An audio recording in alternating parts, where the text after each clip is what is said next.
Son, I heard you been simping, and Papa's here to teach you how to stop being a simp. Why we simp? What is a simp? Welcome back. What the fuck was that, bro? Welcome back to Illegal Therapy. I just came from real therapy, so now we're having a little scissoring action between legal and illegal. Jesus Christ, man. Let me crack a little drink. Let me, everyone grab out their drinks. Why? Because I'm not one of those. Sponsor me, please. Fucking biohackers that say, no energy drink, suck my balls. This tastes good. Yeah, so we're going to talk about... Damien, why is this topic on your mind? Nobody fucking asked. As you guys know, since Papa went through his little divorce, I miss it. Been putting myself back out there, talking to girls. Yeah, can't just be fucking sitting in my room, trying not to whack myself off forever. So dating is just the topic of my month, man. And you guys know illegal therapy is whatever I want to talk about. And this is what I want to talk about. So simping, okay? First off, what is a simp? What is a simp? Well, one of my favorite quotes, I'm stealing this from Healthy Gamer. I'm going to butcher it. But it's like a lack of self-respect means... A true lack of self-respect is like when your self-worth and your self-happiness is based off what other people perceive and think about you or treat you. That's just what a lack of self-respect means. And when it comes to simping, it's exactly that. Let me give you 5 examples of typically how dudes simp. And then I'm going to go into a story later, what it looks like, on one of my worst simping experiences. So 5 of them. First one, you're always the first person to make contact. You always text first. You always call first. Always, always, always. They never try to get your attention. You're always trying to get their attention. You're putting in more than they're giving you. Simple. Number 2, and hey, these signs, brother, is like if this is you, brother, you gonna listen to this video, okay? Papa gonna get you right. Number 2, and this is an interesting one because I am a big believer in myself. I love paying for dates. I love making the girl feel like she's being taken care of and I'm the guy. Yeah, I'll pay for all the dates and everything. And, I'm never going to, go out with a girl who isn't appreciative of it. But it's like, number 2 is like if you're paying for everything, you're buying her gifts, you're always taking her out for dinner, you're driving her, you're doing everything for this girl and she's not doing anything in return for you. And I don't mean like she has to give you sex as the return, but like, she should be giving you back what you give. And it doesn't even have to be the money thing, because money can be exchanged for, like, she could be giving you back affection, she could be giving you back her attention, her kindness, her appreciation, just a good time, right? Kind of like how you would with a friend. Like if you're going to take your boys out and you pay for the meal, imagine if your boys were just fucking sitting there, like not even saying thank you. Fuck them. Number 3. Let me sippy. Fuck, that's good. You're in the friend zone. But not like the friend zone where it's like, oh, there's a possibility to get out of it, kind of like, but like, let's say she's even talking to other dudes, like a ton of other dudes. And that's one's interesting too, because like, if I'm dating a girl and we're not like exclusive or anything, like it's just the start. I personally think, and this is a tip for you boys, I don't think you should be forcing any girl to go exclusive like that, like super fast. You should take the shit slow. I'm going against what I used to do. And I think it's totally fine if you're dating a girl in the beginning stage, if you guys are both seeing other people too. I'm not saying you have to go have sex with all of them and you be a whore. But, it's just like, you can't expect a girl that you're just seeing for the first couple of weeks or something, especially if you guys haven't been doing anything together, for them to exclusively just be talking to you. Would that be nice? Sure. But, yeah, but like, let's say she's really seeing these other dudes taking these like crazy BBCs, like she's that one porn meme with like the small white chick and like the 4 black dudes. Damn it. And you're giving her all this attention, and she's not giving you anything back like that. You know what I mean? And she always, like, it's a huge red flag if she's always just saying like, oh, but you're just a friend. You're like a brother to me, and you're still treating her like a girlfriend. You're cooked, buddy. You're cooked. Get out of there, buddy. Number 4. I'm making these up as I go, so if they're ass, sorry.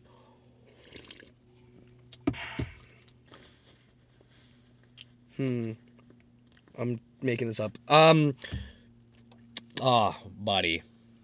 Kind of relates to the last one. She's constantly talking about other dudes.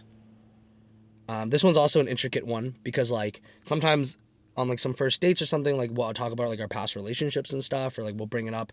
But more of, like, a bring up as, like, a lesson, and more of a bring up as, like, a, you know, like, this is what I enjoy in relationships. But if she's bringing up, like, oh, fuck, he was so hot, I just want to fucking make it. Like, come on, bro. Like, you're cooked. You're cooked. Or she's bringing up, like, oh, bro, if she's asking you advice on how to go talk to other dudes, you're in the deep fryer. Number 5. Let me think of one more bullshit. I don't know why I said 5.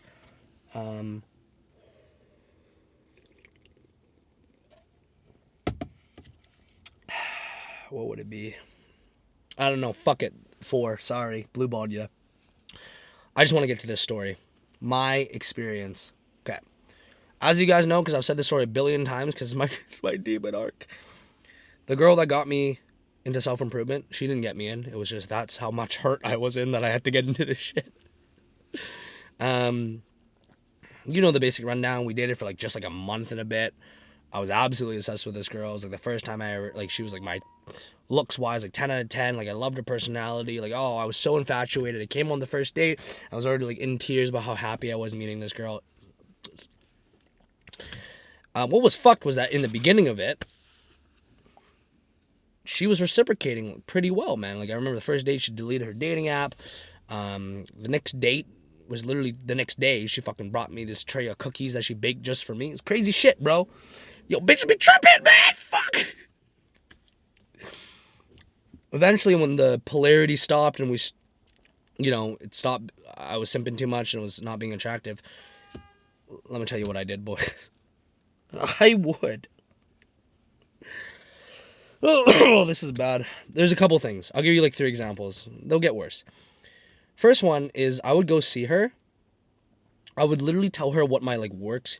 I remember the first date. Okay, boys. She came home to my house. Like she slept over you know what I mean? She came over the first night and she saw like my computer was open with like my schedule, and you guys know my schedule looks fucked, right? Like, it just looks sick. It makes me goon when I look at my own schedule because it makes me feel so productive. Yeah, I did plant it there. It's fucked. That's a whole other topic we got to talk about, boys, in the next video. Is like what your dating intention should be. Really important. Really important. I'm learning this right now. Okay, back to it. Remind me or let me know in the comments if you want any specific dating topics you want to know, because I am fucking like on this topic right now, boys. She sees my schedule and she's like, oh my god, there's a crazy schedule. And I said to her, I was like, yeah, my schedule is like my Bible. And the thing is, like, you know, I always make fun of the red pill guys and stuff, but there's, or like the way of the superior man, blah, blah, blah. But I believe in a lot of it. In terms of, like, I really think, like, as a man, you got to keep your word. As a human, you got to keep your word and stuff like that. And I think it's very unattractive if you promise someone something and you don't do it, especially if it's, like, a self-care thing. Which is exactly what I did. I would tell her my schedule, oh, I'm going to do this and this, but then she would notice I'd, like, be hanging out with her and I'd be, like, hours late for it. She'd be like, she'd call me out on it. She's like, didn't you say you were going to go to work? And I'd be like, oh, I can just push it back. I did this, like, almost every single date, bro. I prioritized her time over mine, which I guess is the 5th sign that you're a simp. Oh, we brought it full circle. Always prioritized her time over mine. Yep. And it got to the point where she would literally be like, oh, like, she would try to get me away. Like, I was such a simp. She would, like, try to get me away and be like, oh, you should go work. Like, it's you know, we can see each other tomorrow. And I'm like, oh, no, I like hanging out. Ooh. Okay. It also got to the point, that was one. The second example, I would try to manipulate her to hang out with me, which is one of the biggest simp things you can do. this is another sign, is when your intention is you're secretly saying, texting, doing things to manipulate them to spend more time with you or to reassure you and stuff. You're not doing it out of the genuine intrigue of wanting to get to know them. You're doing things with the secret intention to get them to like you, or the secret intention to, stuff like that. I remember, I wish I could fucking pull up the text, but I deleted it. Damn. But it was shit like, it was like, oh, like, are you sure, like, you don't have time tonight? Oh, like, how about, like, oh, I could just come to your work and, like, oh my god, bro, fuck. It's actually cursed. Thinking about this shit's cursed as fuck. Let's just move on. That's just too cursed. Number 3 is the worst. This is something that you can do if you have, like, a 2-year relationship. I don't know. I would take time out of my day, skip my work. So it's literally, like, everything's coming back to, like, just prioritizing their time and purpose over yours, which is fucked, right? Even worse is what simps do, because this was me, is, like, you're not just prioritizing their purpose over yours.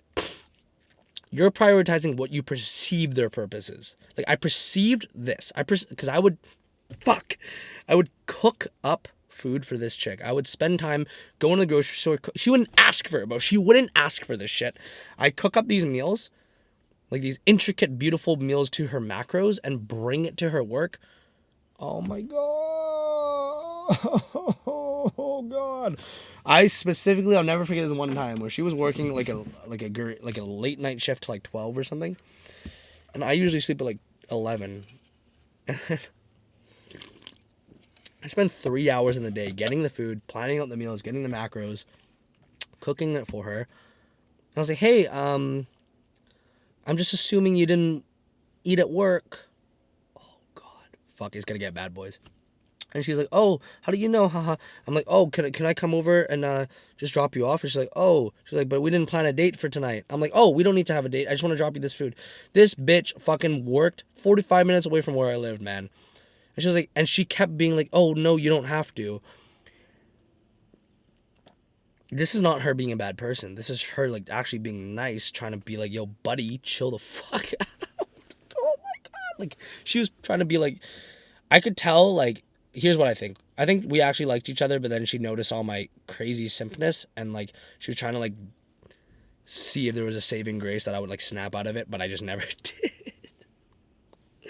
And I'd be like, yo, I really want to bring you this food, like, I can bring it, and she'd be like, hey, dude, like, I really appreciate it, but, like, I don't need it, like, I can just eat, like, how about you save it? Oh, my God. I'd be like, no, please, I'll bring it.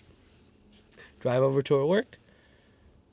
Or, like, and then she'd be like, I remember, I'll never forget, she texted me, she's like, look, I'm so sorry. I was already driving over, she's like, I got so hungry, I already ate. I was like, that's okay, I'll still bring it over, and you can heat it up tomorrow. Oh, God, fuck. So, yeah, that's one of my worst simping stories. I'm not saying cooking a chick food is bad, bro. I had this date with this girl recently, we basically cooked. It's a whole different, like, it's different when they don't reciprocate, and it's just, don't be doing that shit, boys, okay? I don't want to deter you from making sweet gestures, but just remember things have to be equal. Oh, fuck. Okay, now how do you get out of it? How do you not be a simp? Well, it all comes back to the first quote of the self-respect thing. You lack self-respect.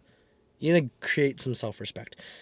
Because, and I don't want to get into too much of my, as you guys know, I don't like talking about, like, my personal dating life when it's things happening. Because I feel like, one, it's a curse. Like, if I talk about it, it's just going to not work out. And two, it's just, like, I don't want, like, if I'm seeing someone, I don't want them to feel insecure that I'm talking about online. So, like, usually I'll wait, like, a couple months before I talk about something that is going on in my life right now.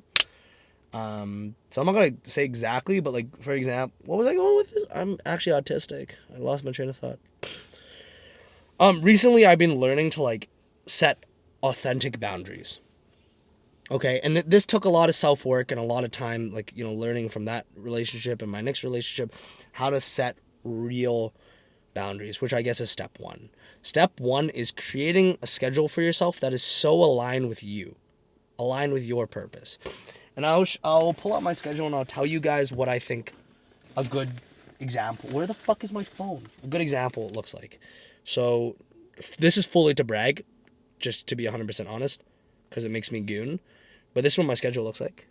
Fucking sick, right? And, you know, I have my things that are mandatories, like my gym. This is the purple. All the greens are like...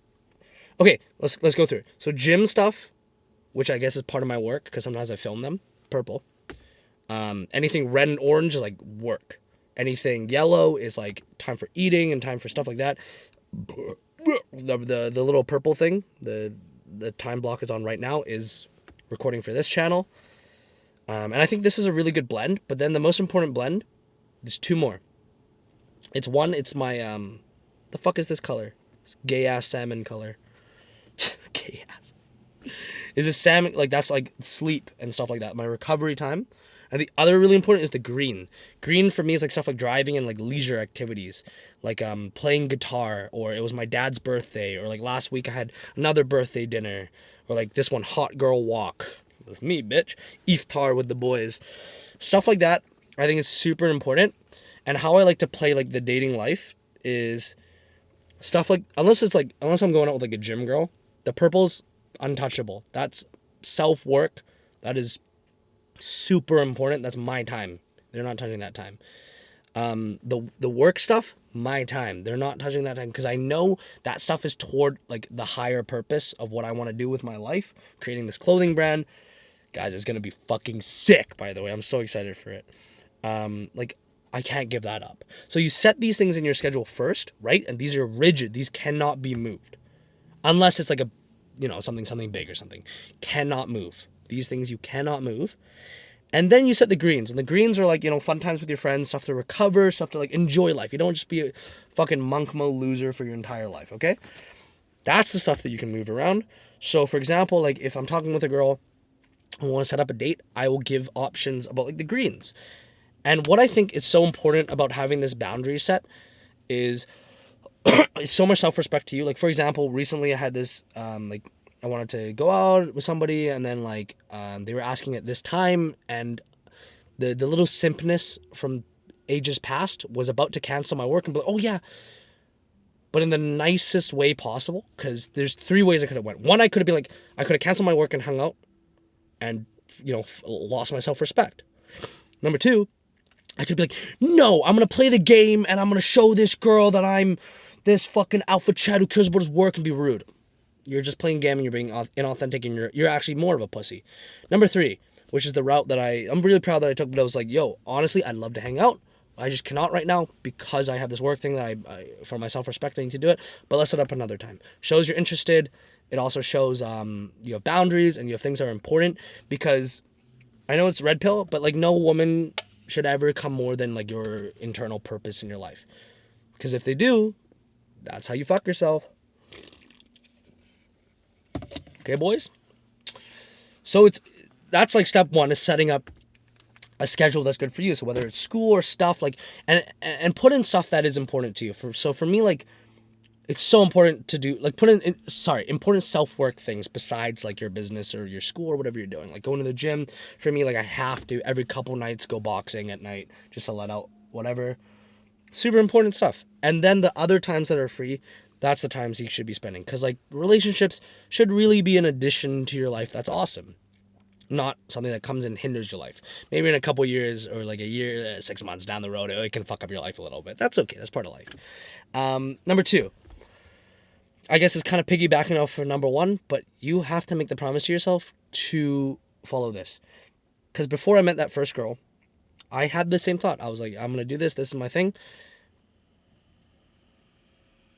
But she came into my life and I threw it all away. Threw away that schedule, threw away that, because I never had love like that. And I was like, yo, I really want that. Womp, womp. What happened? You guys just heard the story. So you got to make that promise. And like little things that help that promise is simply just noticing when you want to simp out. Okay? You're hanging out with this girl, or you're asking for this girl. Notice one, like maybe you ask her for a time that was already in your scheduled block. Simped out. Done. Number two, she asks you for a time that's in the scheduled block. Just notice that you want to simp out, And just having the notice and the acceptance of being like, I just want to simp out right now, will not put it so big in your brain, and you'll be able to step back and have a conscious, like, yeah. Okay, number 3, most important. I'm totally BSing all these right now. There's things that I'm thinking about my own life. Let's do 3 and 4. Let's do one more. 3, you gotta have. They all piggyback of number 1. The schedule is just most important.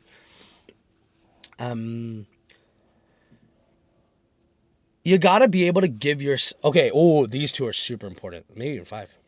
Fuck. Okay, number 3. Get a good group of friends. You know, a lot of us get into relationships because of the loneliness, which is totally fair. Like, it makes sense. A lot of us are lonely. It's a lonely day and age. But having a good group of friends will show you that a lot of those, like, needs that, like, you know, these dates and stuff, you can get from your friends. Now, of course, you're not going to go home and bone your buddies. I hope.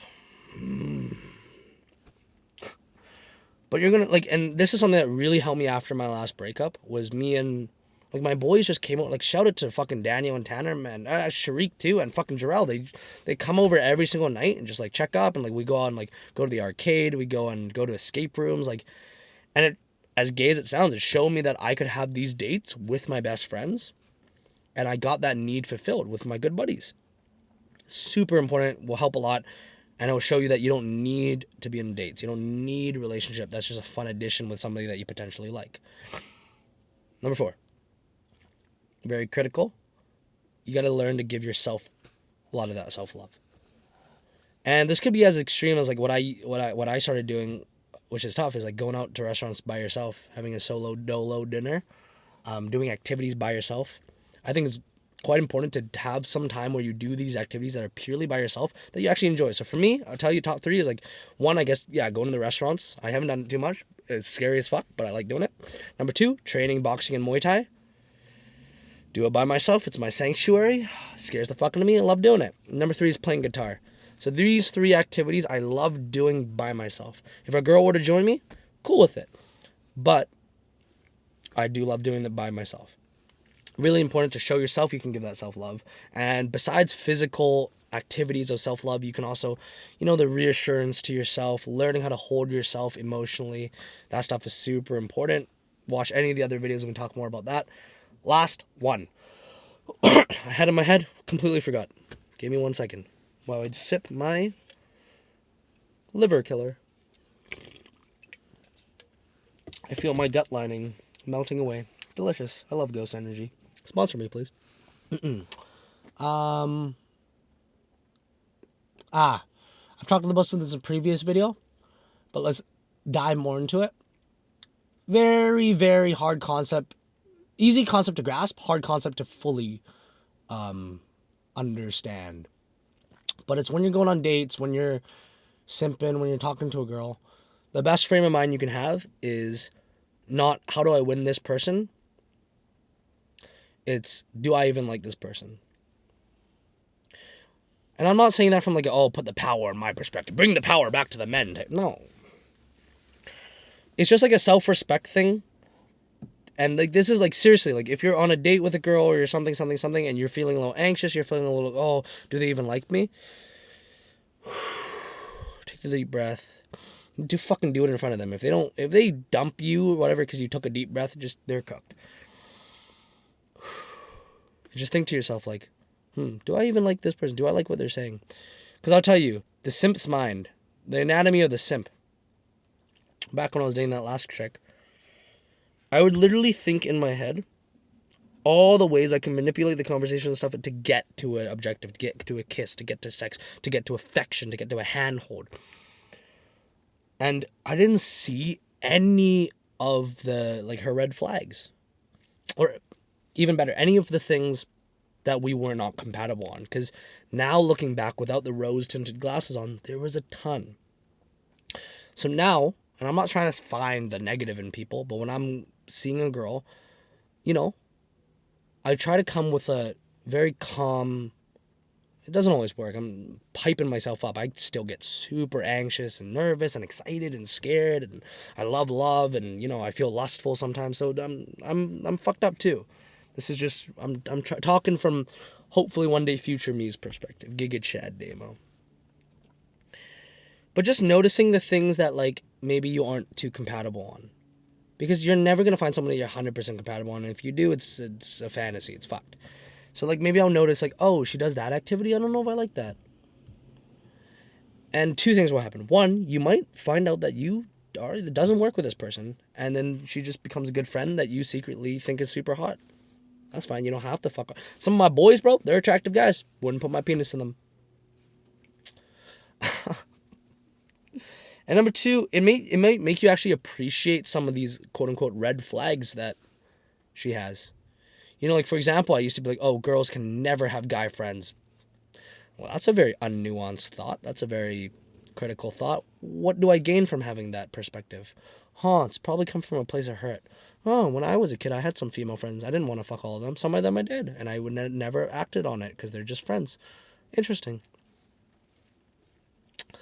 And it actually might make you appreciate that stuff. Like, oh, well, you know what? She doesn't see all men as these, like, guys who are trying to sexually objectify her. She's probably a pretty open-minded person. If she's an open-minded person, that means in the future when we have arguments, maybe we can get to better conclusions that are more open-minded and more nuanced. You see what I mean, boys? Yeah. I'm saying all this shit. My dating life is probably going to go down the hole, but that's okay. I'm just giving you the advice that I wish I had. Oh, God. Love you guys. See y'all in the next video. And let me know in the comments what dating things you want to be covered. I don't know if you guys remember this outro from a YouTuber back in the day, but ciao outside, motherfucker.